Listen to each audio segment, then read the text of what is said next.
Hello, everyone. Tonight, I've got a batch of chilling tales to share with you. But before we dive in, please take a moment to like this video and subscribe to the channel. Your support helps me keep creating even better content. Now, sit back, relax, and join me as we embark on this eerie journey together. Story 1. I never believed a house could listen until that winter night when I was 12 and home alone for the first time. My parents had gone to a Christmas party, leaving me with a plate of cold pizza and instructions to stay upstairs once it got late. "Lock your door," my mother reminded her, eyes flicking toward the basement. I nodded, more excited than worried, until the lights flickered at 9:30. I was in my room, headphones on, reading a horror comic, when I heard a soft, rhythmic tapping coming from the hallway just outside my door. At first, I thought it was the wind rattling the window, but the sound was distinct, like someone tapping their fingernails against the wooden floorboards. My heart thudded as I peeled off my headphones and pressed my ear to the door. Tap, tap, tap. "It's probably just the central heating," I muttered to myself, recalling my father's long speeches about temperature fluctuations and pipes. I fiddled with the doorknob, half expecting it to give way, but it stayed cold and immobile. I exhaled, telling myself it would stop, yet the tapping grew louder, closer. I backed away, pressing my back to the wall. The tapping moved along the hallway, skittering like a rat. My pulse raced. I reached for my phone, but the screen stayed dark. Dead battery. I cursed under my breath. Maybe I could call my neighbor. Ms. Keller lived 2 doors down, but the thought of crossing that hallway in darkness froze me in place. And then I heard a whisper. "Can you hear me?" It was hollow, drawn out, almost a hiss. I dropped my phone and scrambled onto my bed, pulling the blankets over my head. My breath came in short, ragged gasps. The tapping slowed, then stopped altogether. Silence pressed in so hard I could hear the faint hum of the heater. Minutes passed, or hours. I didn't know. I forced myself to sit up, peering out from beneath the covers. The hallway was empty, lit only by the pale glow of the moon through my curtains. Relief washed over me until I spotted its muddy footprints winding from the basement door all the way to my bedroom. They were small, childlike, or maybe younger. I felt bile creep up my throat. I wanted to scream, but no sound emerged. My eyes darted to the closed door. Those prints ended at that door. Then another whisper, softer this time, emanated from just beyond. "Let me in." I stumbled off the bed, my socked feet squishing in the mud. I backed up until I bumped into my desk, sending a pencil roll clattering to the floor. The noise snapped something in me. I lunged for my door handle and twisted it so hard I thought it would break. It gave, swinging open, revealing empty hallway. I bolted out, racing down 2 flights of stairs. The front door swished open with a gust of icy wind. I didn't even think, half-dressed in pajamas. I limped barefoot through the crunching snow to Ms. Keller's house. I pounded on her door until she yanked it open, her face lit with alarm. "David, what are you?" "Okay," she asked, wrapping me in her cardigan. "Something's in my house," I sobbed. Footprints, whispering. She shut the door and ushered me inside. She listened wide-eyed as I recounted every detail. Then she grabbed her phone. "I'm calling the police." We walked back together, her flashlight beam cutting through the drifts. When we reached my door, the lock was smashed in 2. Inside, the house was silent. The footprints stopped at my bedroom door, now torn from its hinges lying in a splintered heap. There were no bodies, no stains, nothing tangible except fear itself. But in the corner of the room, half hidden beneath a sagging curtain, was a small, muddy handprint on the wall. As the officers searched the house, I sat huddled in the living room, staring at that handprint, tracing its outline with my eyes. I'm still not sure what crept through those halls, but every time I'm alone at night, I swear I can hear the tapping return just beyond my bedroom door. Story 2. I moved into the little craftsman house on Elm Street because it was cheap, and I thought the creaks and groans would give me character. No roommates meant no parties. No noise complaints. Perfect for the freelance writing I'd just begun. But on my third night, I discovered a new kind of creak, one that sounded human. It began with the baby monitor. I'd placed it next to my bed when a stray Craigslist find arrived, infant monitor barely used. I didn't have an infant, but the device worked as a convenient intercom. I could wander the house and still hear if someone like the mailman tried to break in. At 2:17 a.m., the silent static gave way to a soft gurgle, like a cooing infant. My blood turned to ice. I sat up, swiveling the device toward the hallway. Nothing. I pressed the talk button. Hello? My voice wavered. Silence returned, then the coo again, more insistent, higher pitched. I switched off the monitor and tossed it across the room. The crash on the hardwood made me jump. I peered out the window. The street was empty. A wind gust rattled the eaves. I told myself it was a glitch, or maybe my imagination. I crawled back under the covers. 15 minutes later, the monitor crackled back to life on its own. I froze, staring at the blinking light. Then I heard the sound of tiny footsteps and that unmistakable coo. I realized with horror it was coming from the hallway.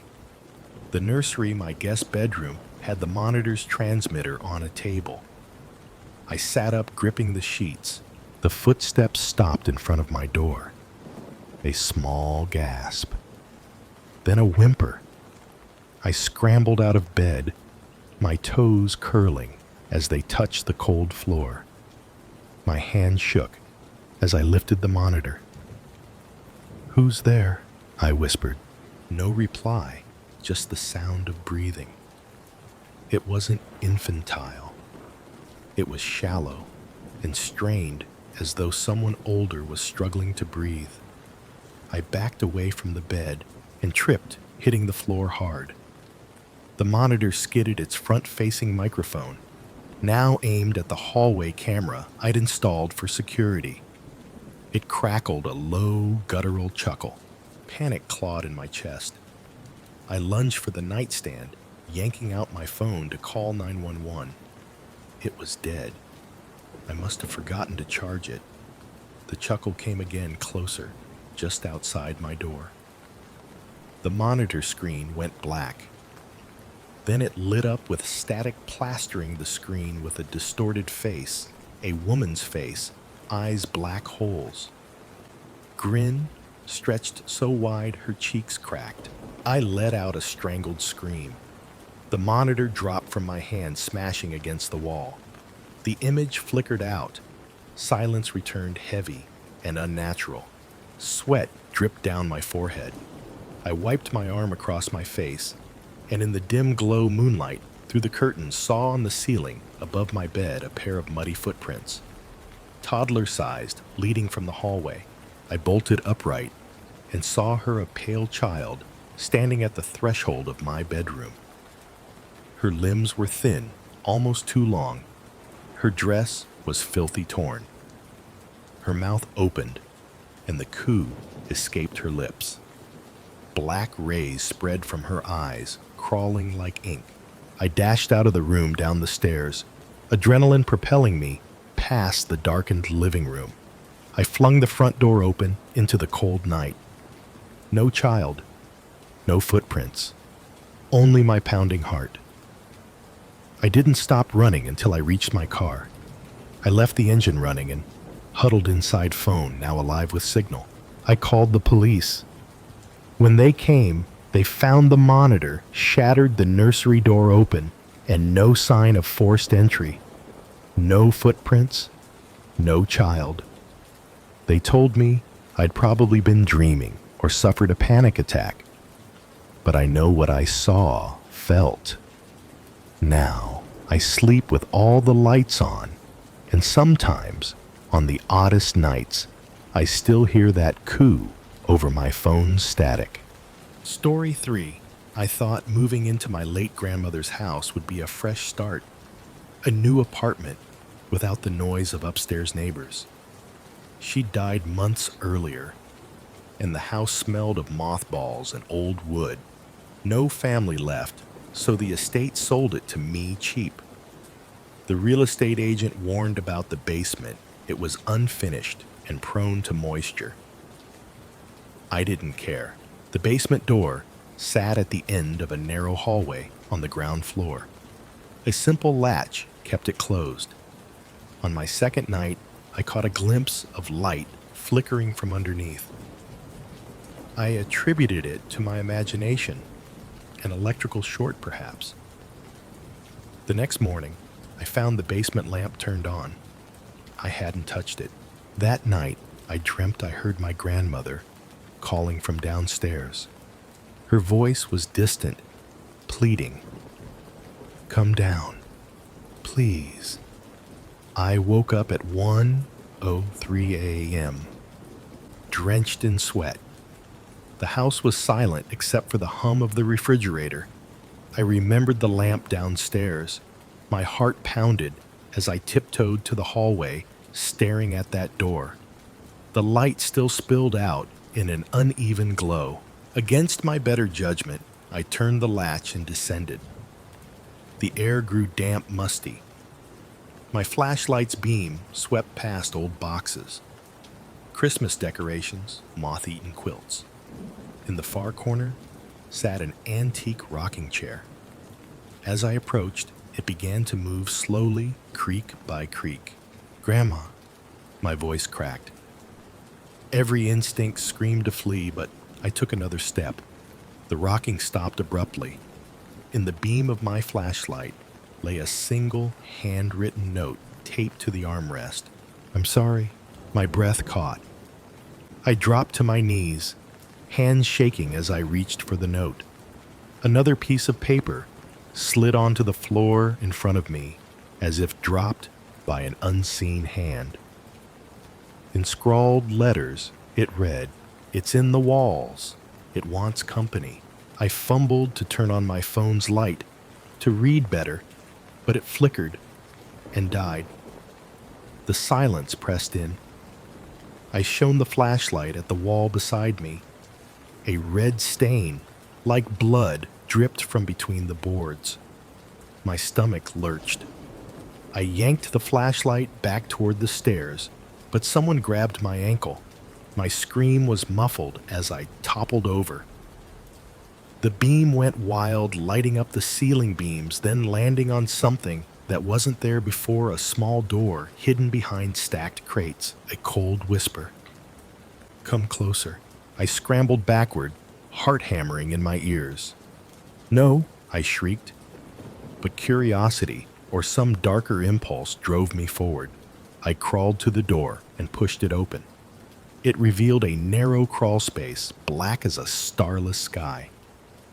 From inside came wet, scraping sounds like fingernails on wood. A faint voice. "Join me?" At that moment, I felt breath on my neck. Spinning around, I caught sight of a pale, emaciated face pressed against the wall, a figure grinning with dead eyes. I recoiled and bolted up the stairs, slamming the hatch shut and locking it. My flashlight lay in the hall, its battery dead. I didn't sleep that night. Dawn's weak light had me packing by sunrise. Realtor called later, puzzled I had left so soon. I gave no explanation, only that I'd changed my mind. Now, I live in an apartment overlooking the city. Some nights, I wonder what I left behind. When the wind howls, I swear I hear a distant rocking chair creak, and my grandmother's voice whispering through the walls, begging, "Stay, please." Story 4. I always thought the scariest part of living alone would be the silence, but it wasn't until the night I met the shadow under my stairs that I learned how deafening emptiness can be. It began on a Tuesday, June 3rd, if I remember correctly, when my roommate moved out suddenly. I was left with a 3-story townhouse in the middle of the city, rent doubled by the vacant room, but still cheaper than most places. I told myself free rein to decorate, no compromises, until that night.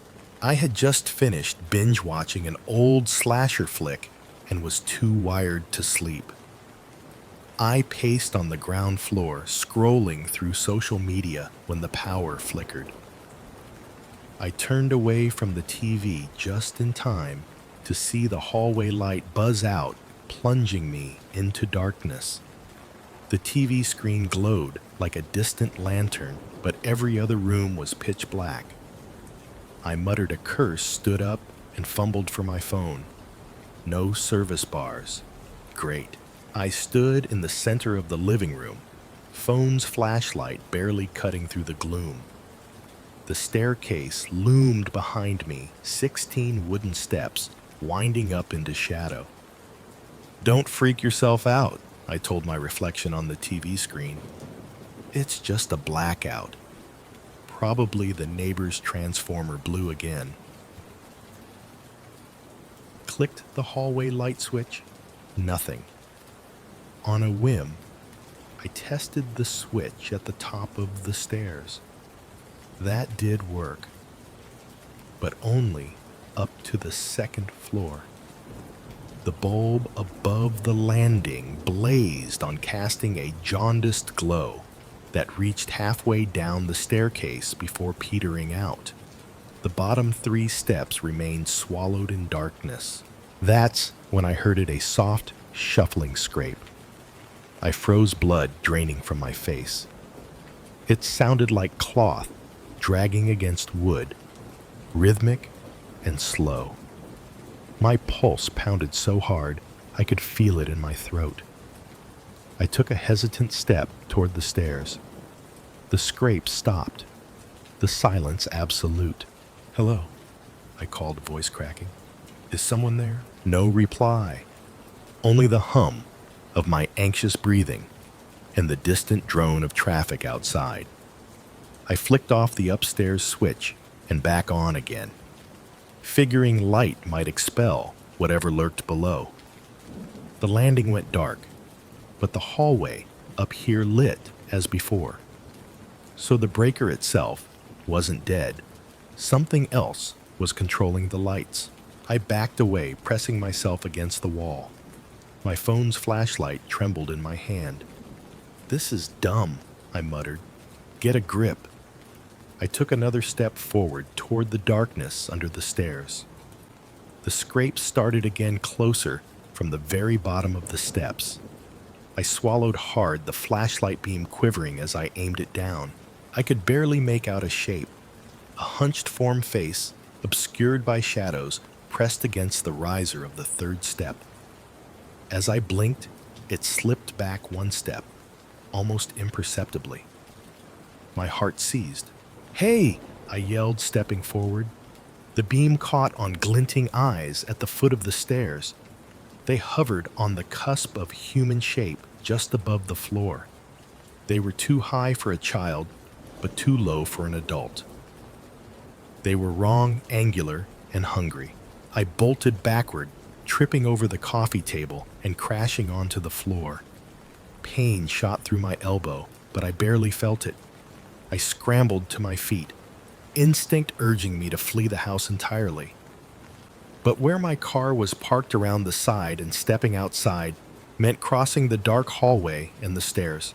My should be gripped the wall, inching toward the door to the backyard kitchen. Anything to put a barrier between me and that thing.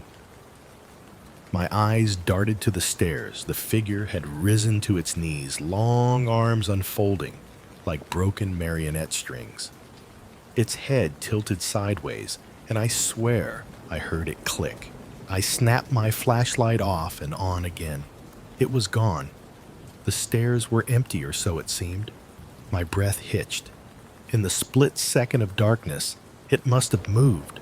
I burst through the kitchen door into the backyard, stumbling over uneven pavers. The night air slapped my face cool and real. I drove the knife from the kitchen drawer into the door frame, securing it. I sat on the back steps, gripping my phone until my knuckles turned white. No signal. No help coming. I called 911 anyway, just in case. The dispatcher told me someone would be dispatched if I could get back inside safely to make a call from the landline. I laughed, but it sounded hollow. "Yeah, sure," I said. "I'll just stroll back under the stairs where my roommate used to keep boxes." I killed the call and sat there until dawn. Every rustle in the dying night wind sent me scrambling upward, eyes wild. I didn't sleep. I just watched. When the neighbors' lights flickered back on, around 5:12 a.m., I risked looking through the kitchen window. The front door was ajar. A mail slot bent inward splintered wood at the hinge. The first thing I saw were muddy footprints leading up the stairs, but stopping halfway, like the thing was pausing, watching me. I moved back from the window, stomach churning. I blocked the door and barricaded myself in the living room. I texted my friend, Mark, who lived a few blocks away, "Stay with me, now." He answered in 5 seconds. 5 life-saving seconds. Mark arrived with coffee and a bat. I wouldn't let him upstairs. We sat in silence, listening for the scrape noise that never came. The sun crawled higher, and I realized the thing under my stairs knew I was alone, even though it didn't need the house to be empty. The darkness was its home, and I had trespassed. That afternoon, I handed my keys to a new renter. I'd found a small studio, no stairs, no basement, no hallways for shadows to hide in. I still get chills when I hear of a sudden blackout. I picture those gleaming eyes, face contorted, in a grin that can't belong to any living thing. Sometimes, late at night, I swear I can feel it waiting beneath my bed. Perhaps, or in the closet, ready to remind me that shadows aren't always harmless absences of light. Sometimes they're hungry. Story 5. I never meant to find the portrait. It was the last thing I expected in the attic of my new home, an Edwardian-style manor with creaky floorboards and a forbidding silence. I'd inherited it from a distant great-uncle I barely knew, and I thought a solitary weekend alone would be the perfect opportunity to sort through dusty boxes and settle the estate. I was wrong. Day 1 passed in careful cataloging of family letters and yellowed photographs. That night, I climbed into bed, early exhaustion dragging my eyelids shut. At precisely 2:33 a.m., I awoke to a low thump overhead. My heart lurched as I listened another thump, then a dragging sound like heavy fabric sliding across floorboards. I told myself it was the wind or an animal in the eaves. I burrowed deeper under the covers. On day 2, daylight revealed no damage, no dislodged shingles, no squirrels, no raccoons. Nerves frayed, I decided to conquer the attic, hoping to silence my imagination. I fetched a flashlight and climbed the narrow stairs. The attic hatch moaned on its hinges as I forced it open. A wave of stale air hit me stale, like closed-off rooms waiting years to be disturbed. Stacks of antique trunks, trunks of old clothes, trunks of brittle books lined the slanted walls. Moonlight filtered through a small window, illuminating motes of dust that danced as I moved. A sudden chill crawled up my spine. I scanned the room, and that's when I saw her. A large oil painting propped against a trunk in the far corner, covered in a moth-eaten cloth. My breath caught. I'd cataloged every letter and photo downstairs. None mentioned a portrait. I stepped closer. The cloth was heavier than I expected, stiff, like centuries-old linen. I peeled it back.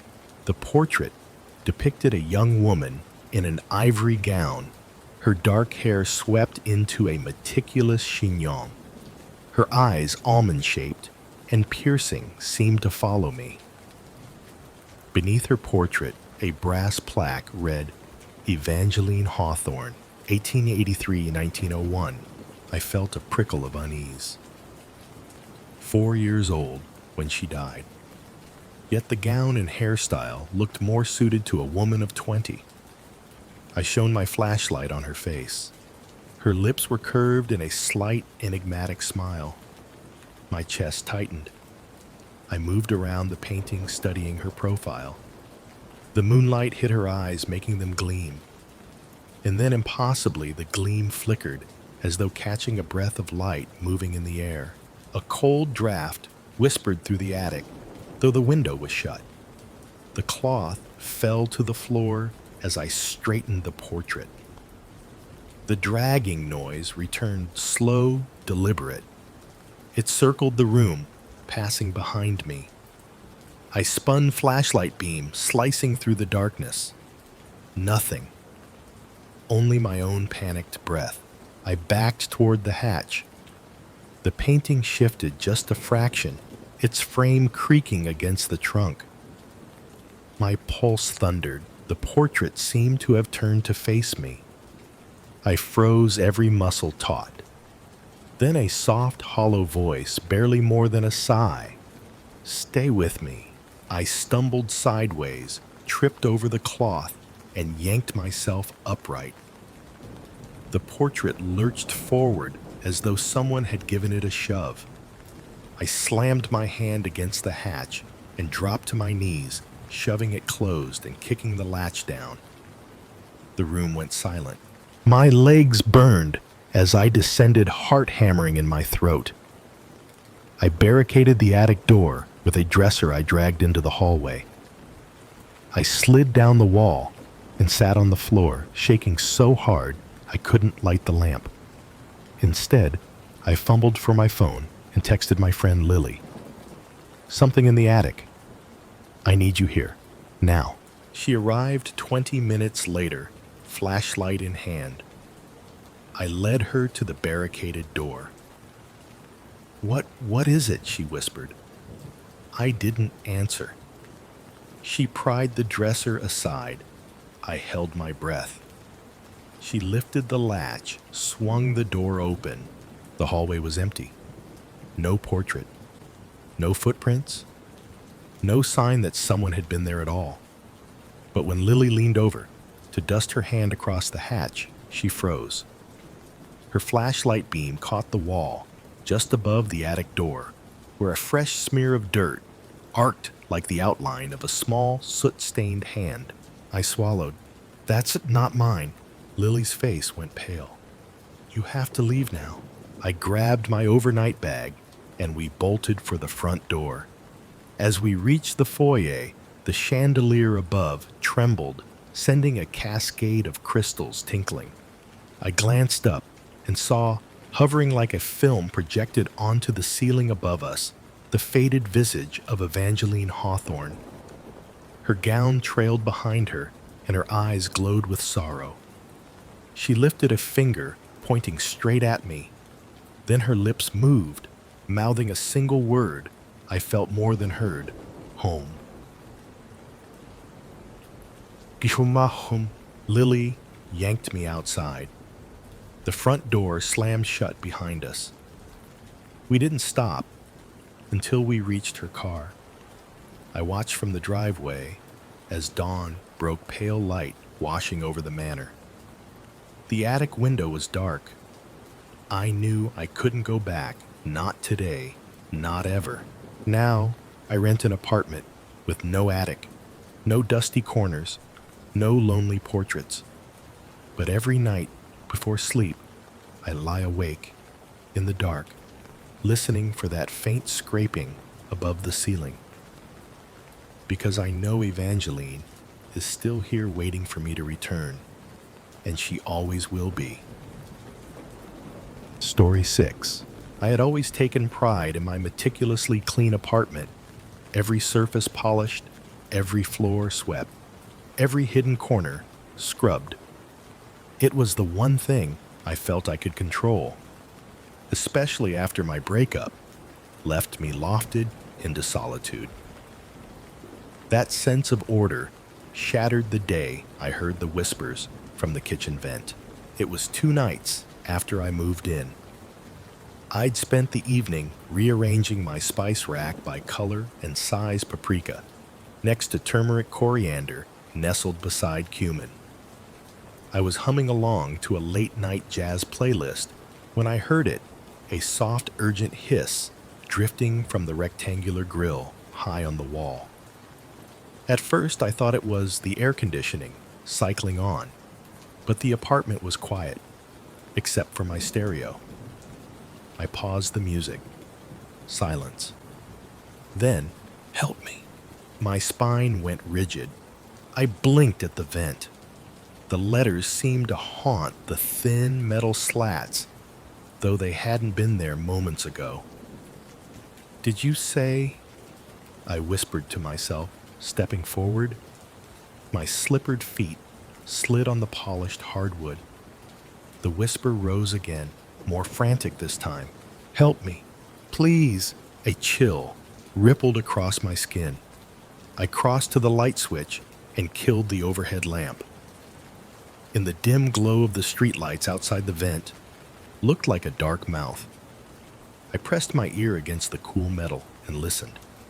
Faint sobbing threaded beneath the whisper. My heart pounded. "Hello," I called, voice trembling. No answer, only the echo of my own breath. I turned the light back on and paced the kitchen.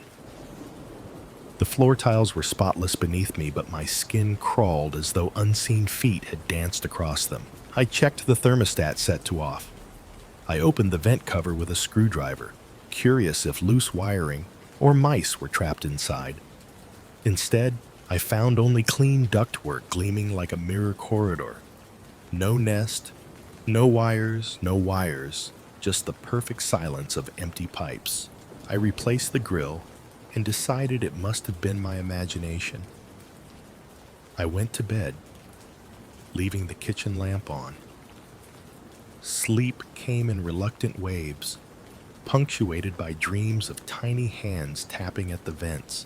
At 3:14 a.m., I jerked awake to the unmistakable sound of crying. My heart seized. The vent hissed again. "I'm here, alone."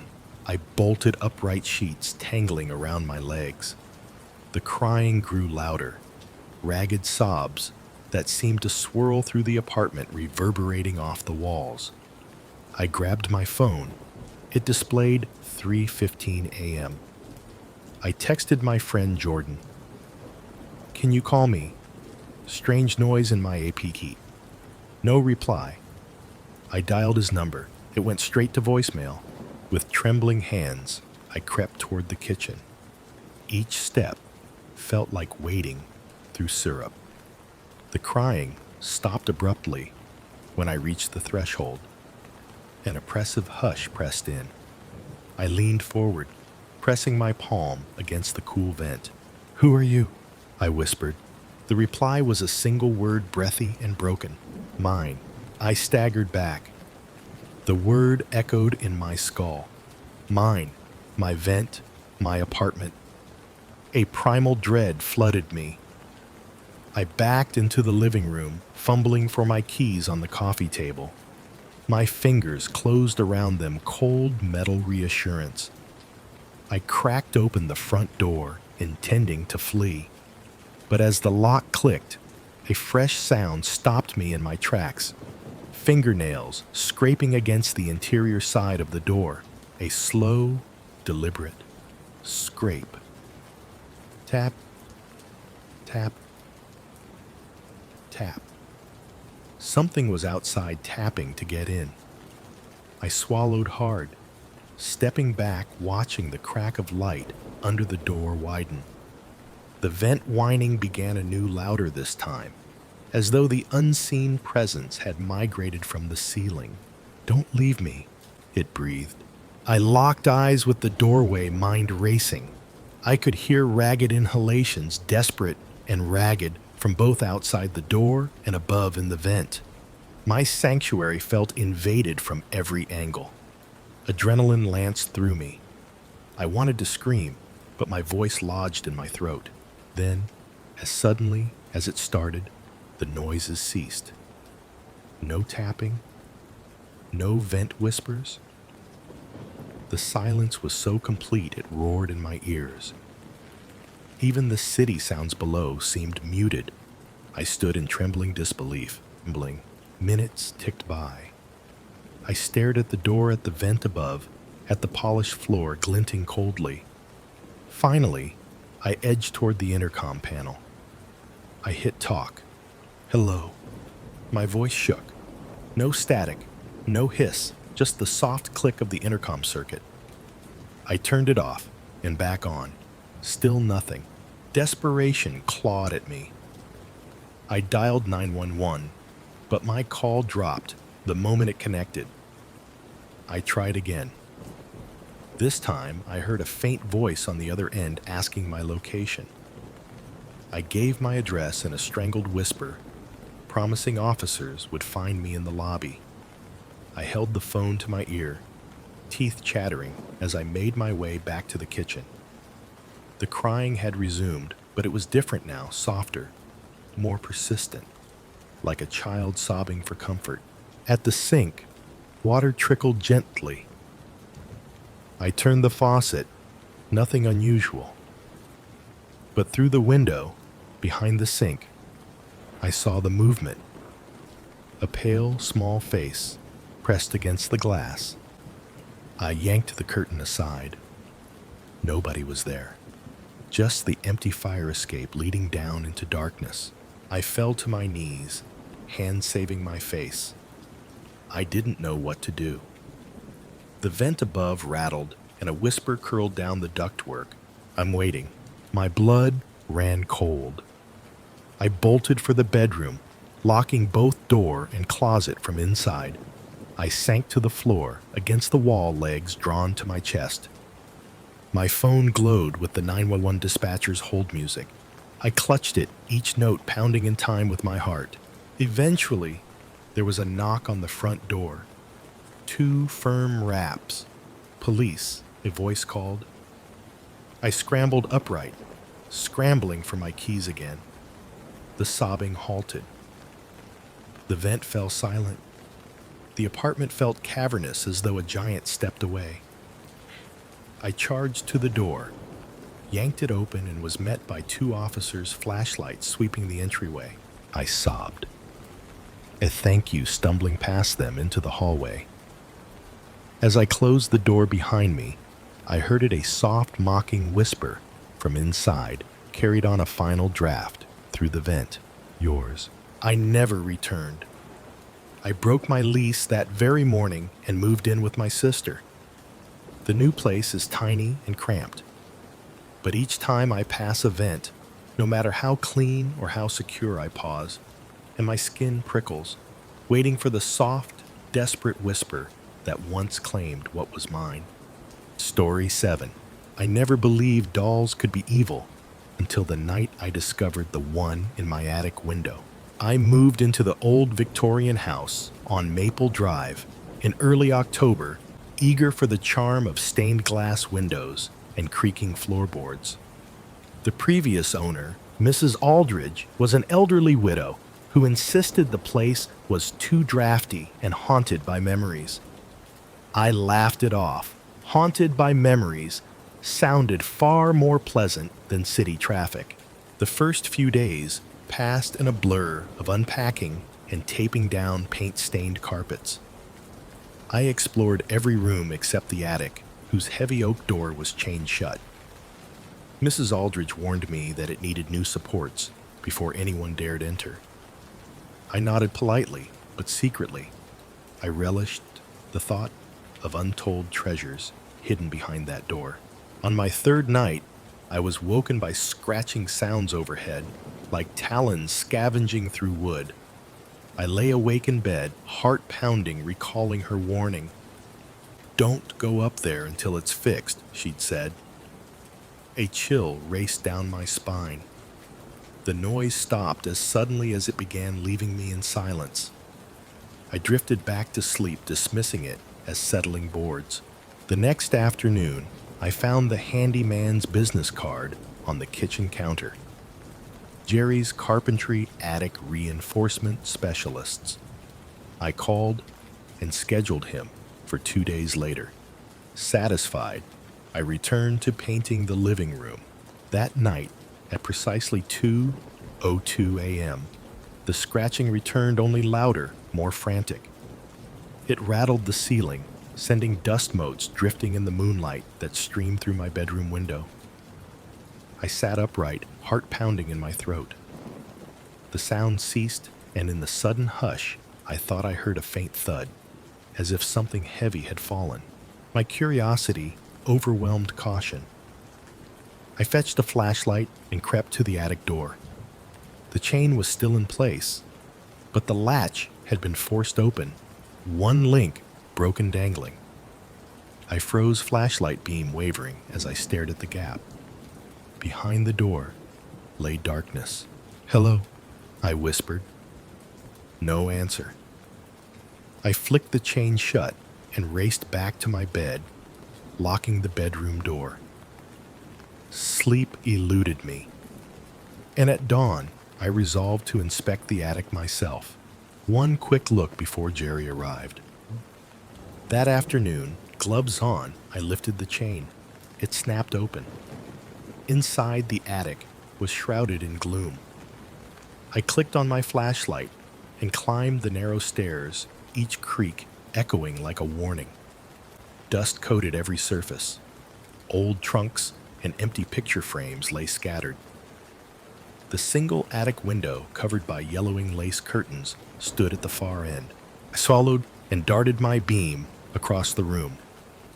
Nothing moved. Then, closer to the window, something caught my eye, a small porcelain face peering from behind the lace. My breath hitched. A doll, dressed in a moth-eaten gown, ebony curls framing its pale face, sat on the window ledge, hands folded neatly in its lap. Its glassy blue eyes stared straight at me. I should have turned and fled. Instead, I felt drawn to it, as though compelled. I stepped closer. The doll's head tilted ever so slightly. My flashlight flickered. A low whisper drifted through the rafters. "Look at me," my pulse thundered. I jerked my beam toward the rest of the attic empty. Returning to the doll, I saw its painted lips had curved into a half smile. I reached out, trembling, and touched its shoulder. Cold porcelain. Beneath my finger, the fabric of its gown shifted, revealing a name stitched into the lining, Eloise. A sudden gust rattled the attic window, snuffing the flashlight. Darkness swallowed me. I fumbled with the switch. Nothing. In the blackness, I heard the thud of something heavy, the scuff of tiny shoes on wood. and then a soft, tinkling laugh. I scrambled backward, hands scrambling for the stairs railing. My foot caught a trunk, sending it crashing into a stack of abandoned paintings. The crash echoed, then stopped. In the silence, I felt eyes on me, though I couldn't see. "Stay with me." The whisper came again, closer. This time, ice-cold breath against my ear. I yanked the flashlight from my pocket and slapped it on. It flickered back to life. The doll was no longer on the windowsill. It stood at the foot of the stairs, expression unchanged, but somehow alive. Its head tilted, and for a heartbeat, its eyes seemed to glimmer. I let out a strangled scream and bolted down the stairs 2 at a time. The attic hatch slammed shut behind me with a deafening crack. I raced to the living room, panting, hyperventilating, my heart pounding like a war drum. I didn't stop until I was in my car, doors locked, engine roaring. I spent the night at a motel and returned the next morning with Jerry. He reinforced the attic supports and replaced the rotted floorboards, but I didn't dare open the hatch. When he asked if he could clear out the clutter, I told him, no, just seal it up. I handed him the doll in its gown, telling him to dispose of it. 3 days later, I saw it again, standing on the windowsill of the very attic room, Eloise's hollow eyes staring down at the street. My blood ran cold. I grabbed my keys, locked the front door, and drove away, never looking back. Now, I rent a modern condo with no attic, no hidden rooms, no forgotten toys. But every time I pass a window at night, I feel a prickle on the back of my neck, as though those glassy eyes are watching me, waiting for the moment I least expect it to whisper my name and invite me back. Story 8. I had always thought my apartment was a safe haven until I spent a weekend home alone and learned how dangerous an unblinking reflection can be. It started on a Friday afternoon, the day my roommate flew out of town for the weekend. She'd left for her parents' wedding, leaving me with strict instructions: water her plants, feed her fish, and absolutely no parties. Naturally, I celebrated with a takeout pizza and a horror movie marathon. I piled blankets on the couch, dimmed the lights, and settled in. By 1:30 a.m., I dozed off, remote still clutched in my hand. I woke sometime later to the soft glow of the TV, paused on the last frame of a slasher flick. My head throbbed. I glanced at my phone, 3:07 a.m. I swung my legs off the couch and stood, instincts prickling. Everything felt off. The apartment was too quiet, the shadows too still. I padded into the bathroom to splash water on my face. The fluorescent bulb buzzed overhead as I flicked on the light. I stared into the mirror, half expecting to see my bloodshot eyes staring back. But instead, there was something behind me, just beyond the edge of the reflected frame at the far side of the bathroom. A dark shape crouched in the doorway. "Hello," I croaked, heart hammering. The shape didn't move. I blinked, and it vanished. I spun around, empty hallway. My breath hitched. I rushed back to the mirror. Nothing but my pallid face and wild hair. I shook my head. Too much horror, idiot. I turned off the light and returned to the living room, clicking the TV back on. I sat down, tugged the blanket tight, and closed my eyes. A minute later, I jolted awake again, this time to the sound of a low moan, like someone exhaling through a cracked lung. I froze. The moan came again, wetter, more urgent. It seemed to echo from every reflective surface, windows, the glass coffee table, and that damn bathroom mirror. I slid off the couch and crept toward the hallway, gripping a pillow like a shield. As I passed the bathroom, my eyes were drawn to the mirror's surface. At first, all I saw was my own reflection, hunched and trembling. Then, out of the corner of my eye, I saw her, a pale woman, eyes rimmed in black mouths, slightly agape, pressing her forehead against mine from the other side of the glass. Her lips parted in a soundless scream. I yelped and stumbled back. The woman in the mirror reached out with a crooked hand that stayed exactly locked to the mirror's plain fingertips, brushing against my reflection's cheek. My real cheek tingled where she touched it. Goosebumps rippled across my arms. Panicked, I yanked open the bathroom door and retreated into the hallway. My pulse was racing so hard, I thought I could see it flutter in my ears. I fumbled for my phone's flashlight and aimed it at the mirror. Nothing. The silvered glass was old but intact, reflecting only the empty bathroom behind me. I leaned in, staring at my reflection. My lips were shaking. Then, in the mirror's depth, I saw her feet, small pale toes touching her calves on the other side. My skin crawled. The next breath I drew came out in a rasp. I tore my gaze away and darted back to my bedroom, bolting the door behind me. I fell against it, sliding down until I was sitting on the wooden floor. Every logical part of my brain screamed this was impossible. I tried to rationalize. Maybe I dozed off in the bathroom and dreamt it. Maybe sleep deprivation was making me hallucinate. But then came the scraping. A slow, deliberate sound. Fingernails dragging across the hallway baseboard outside my door. Tap, tap, tap. I pressed my ear against the door. The scraping moved toward the bathroom.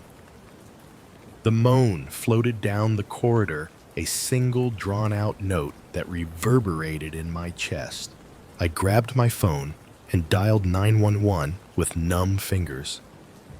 My voice cracked as I whispered my address. The dispatcher assured me help was coming, told me to stay calm and keep the door locked. I nodded, even though he couldn't see me, and ended the call. Within seconds, the scraping stopped. The moan cut off. Silence swallowed the apartment. My entire body shook as I knelt there listening. 10 seconds. 30 seconds. A minute. Finally, footsteps sounded light, careful, coming down the hallway. My breath caught. My throat closed. The footsteps halted just outside my bedroom door. A soft knock tap. I whirled and whispered, "Go away." Tap. I heard a faint laugh, like wind blowing through dry reeds. The door handle rattled. I cupped my hand over the lock, pressing my weight against the door. Then silence. On autopilot, I crawled across the floor to peek under the door. Hallway empty. No woman, no footprints, no wet trails. Nothing but a flicker of movement at the far end by the bathroom. I blinked. Gone. Uva keys. Minutes later, the police arrived.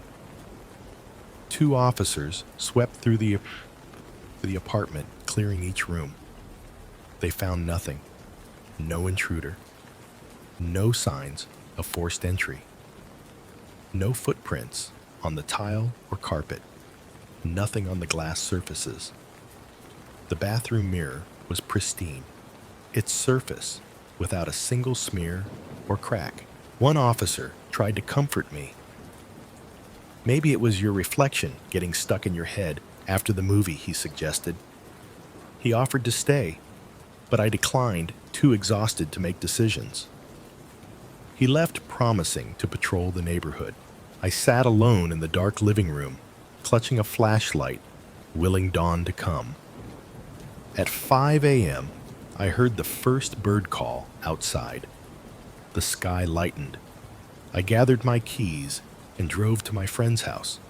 I texted my roommate, changed the locks, throw out that mirror. That afternoon, I rented a studio downtown, one with no bathroom mirror, just a foggy, steam-resistant pane behind the sink. No coffee table, no reflective cabinets. Every surface in my new place is matte-painted wood fabric upholstery soft carpet. But every time I wash my hands and see only skin and soap suds, I shiver. Because I know exactly where she is, now trapped on the far side of any glass surface. I avoid waiting for me to look, and I'll never let her see me again. Story 9. I thought I'd found the perfect fixer-upper. A century-old row house in a quiet neighborhood, priced well below market because it needed some TLC. I loved projects, sanding floors, stripping paint, retiling bathrooms, but what I didn't love was being alone in a half-renovated house at midnight. It started on the second night. I just finished scraping peeling paint from the hallway walls and was about to call it quits when I noticed a faint odor. Something like mildew mixed with old sweat. I flicked on my flashlight and scanned the walls. In the dim beam, a rectangular section of wallpaper looked oddly wavy, as though swollen. My heart pinged with irritation. I hadn't removed wallpaper yet. I'd only been dealing with painted plaster. I crouched and ran my finger along the edge of the bulge. It shifted. My skin prickled. I pressed harder, and the wallpaper tore away in a ragged strip, revealing raw plaster, mottled with brownish stains. But beneath that plaster, I recoiled. A patch of skin. Pale, soft-looking skin stretched tight over something that pulsed as though breathing. A faint pink glow glimmered through the cracked plaster. I scrambled backward, flashlight shaking. The skin throbbed once more, and a soft hiss escaped from behind the wall. I whirled and fled down the stairs, slamming the door to the basement apartment I was working to finish. I locked it, leaned my back against the wood, and tried to convince myself the bulge had been a trick of the light. But the hiss echoed in my blood. Sleep eluded me. I sat in the kitchen with a mug of black coffee as the timer on the oven ticked past 2:30 a.m. Every drafty gust of wind rattled the window panes. Every creak of the old house sounded amplified in the dark. I kept glancing at the hallway door. I knew what was behind it, now my own reflection staring out from a space that shouldn't exist. I told myself to call it a night and head to my small apartment down the street. But pride pushed me back upstairs. In the morning, I had to fix the wallpaper. I had to prove nothing was there. By dusk, I'd peeled the rest of the strip away and replastered the wall. I mixed joint compound until it was smooth, smoothed it into the cavity, and sanded the surface until it was flush. Then I painted over it with fresh primer. The stain was gone. No sign of skin, no pulsing glow, no hiss. That night, I fell asleep on the couch, amid paint cans and plastic sheeting. I dreamed I was brushing wallpaper paste onto a wall that had wrinkles like an old man's forehead, and tears formed in the corners of my eyes as it moaned, "Help me." I woke at 1:47 a.m. to the sound of scraping soft legato, like talons dragging along wood. My head throbbed from the dream fog. My flashlight lay on the coffee table. I grabbed it and crept toward the hallway. My steps were muffled on the drop cloth. As I reached the patched wall, the tip of my flashlight traced a faint pink discoloration. The paint was dry, but the surface shimmered as though sweating. I swallowed hard and inched closer. The scraping grew louder, rhythmically tapping tap, tap, tap, inside the wall itself. I pressed my palm to the paint. A tremor ran through my fingertips. I flicked the beam up and down. No cracks, no seam. I took a deep breath and grabbed a utility knife from my belt. I scored the painted surface in a shallow X.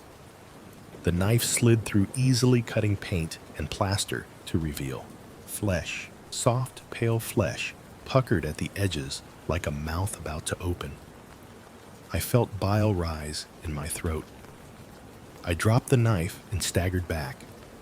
The flesh quivered, and a pair of eyes bloomed open, milky, pupilless, staring into nothing. A high-pitched keening echoed through the hallway, a child's cry, blended with something older, deeper. The eyes blinked once. Then the skin split along the cut's edges, as if breathing. A damp, rancid breath swirled through the new opening. My heart slammed against my ribs. I scrambled back to the stairs. Halfway down, the lights in the house flickered and went out, leaving me in utter blackness. The weeping rose to a wail, and I could feel it, something pressed against the back of my leg, cold and sticky.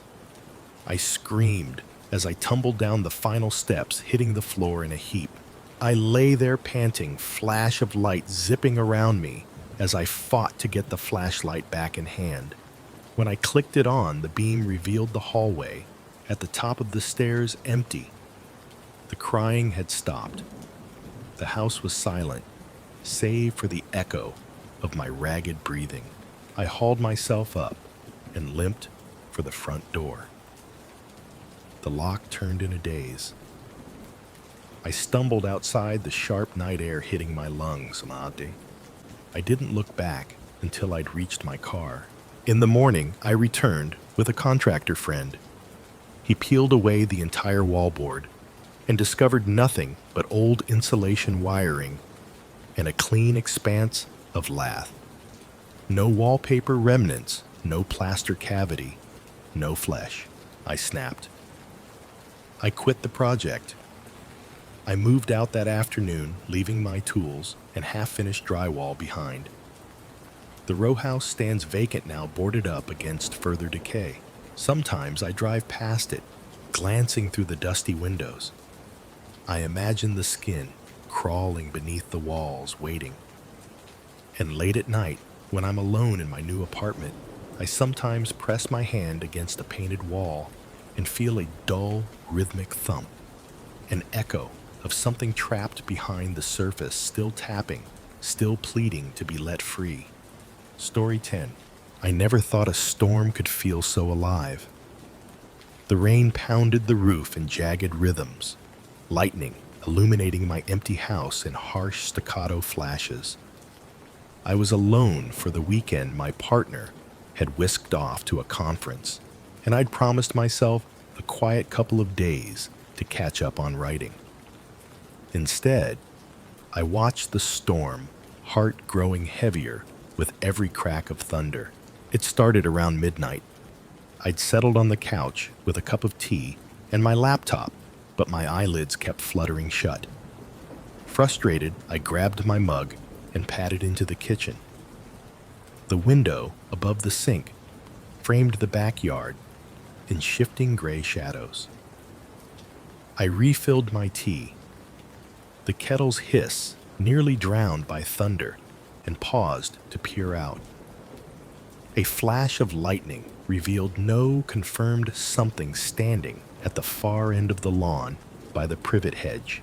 At first, I thought it was a neighbor braving the rain, but the shape was too rigid, too still. I leaned closer. The glass steamed from my breath. In that momentary glare of lightning, I saw a pair of eyes, wide unblinking, pressed against the window pane. I yelped, mug clattering onto the tiled floor and shattering. Cold water sloshed at my feet as I stumbled back, heart hammering. I blinked, searching the glass for any sign of movement. Nothing, just relentless rain. My mind raced. I'd seen figures in storms before, trunks of trees' branches swaying, but I knew what I'd seen. I grabbed my phone and texted my partner. Someone outside my house. In the rain by the window. Not sure. No reply. She was in a time zone 5 hours ahead. I forced my legs to move, edging toward the front hall. My slippers squeaked on the polished wood as I fumbled for the doorknob. The storm raged wind, battering the porch. I flung the door open, rain whipping inside. My breath caught footprints, muddied and human-sized, trailed from the side yard around to the porch, then stopped at the last step. Yet outside, there was no one, just the gale and the tremor of leaves. I slammed the door and locked it, heart pounding so loud I thought it might burst. I wiped water from my cheeks and took a shaky breath. Get it together, I muttered to myself. I grabbed the broom and swept up the ceramic shards. As I worked, tapping raindrops drummed against the glass with such insistence it felt like a heartbeat. When I straightened up, my eyes were drawn back to the kitchen window. There, pressed against the other side of the glass, was a face, pale and dripping with rain, its lips stretched in a silent scream, its hair plastered in dark strands, eyes sunken but burning with intent. I froze. The lightning cracked, and in that second, I saw its features more clearly: hollow cheeks, teeth bared in a rictus grin, and behind it, the privet hedge parting, as if it had stepped from shadow into shelter. I stumbled backward, clutching the broom like a talisman. "Stay back," I yelled, voice cracking. The figure didn't move. Couldn't move, still trapped beyond the window. My blood turned to pie. I thought I heard scratching on the glass fingernails, scoring tiny arcs in the pane. I risked a closer look there, etched into the damp glass. I saw letters carved by the rain, and something else: "Let me in." The words dripped like blood. I recoiled, nearly toppling over. My phone buzzed a text from my partner, hours old. "Everything okay?" I ignored it. My hands trembling as I hit the lock on every window and door in the house. I barricaded myself in my bedroom with a chair wedged under the doorknob and crawled under the covers with my laptop. But sleep wouldn't come. Every gust of wind sounded like footsteps creeping down the hallway. Every thunderclap, a hammer against the walls. And in the pauses, silence so thick I could hear my own racing pulse. At 3:16 a.m., my phone buzzed again, a notification from the security camera I'd installed at the back door. With shaking fingers, I tapped the alert to pull up the footage.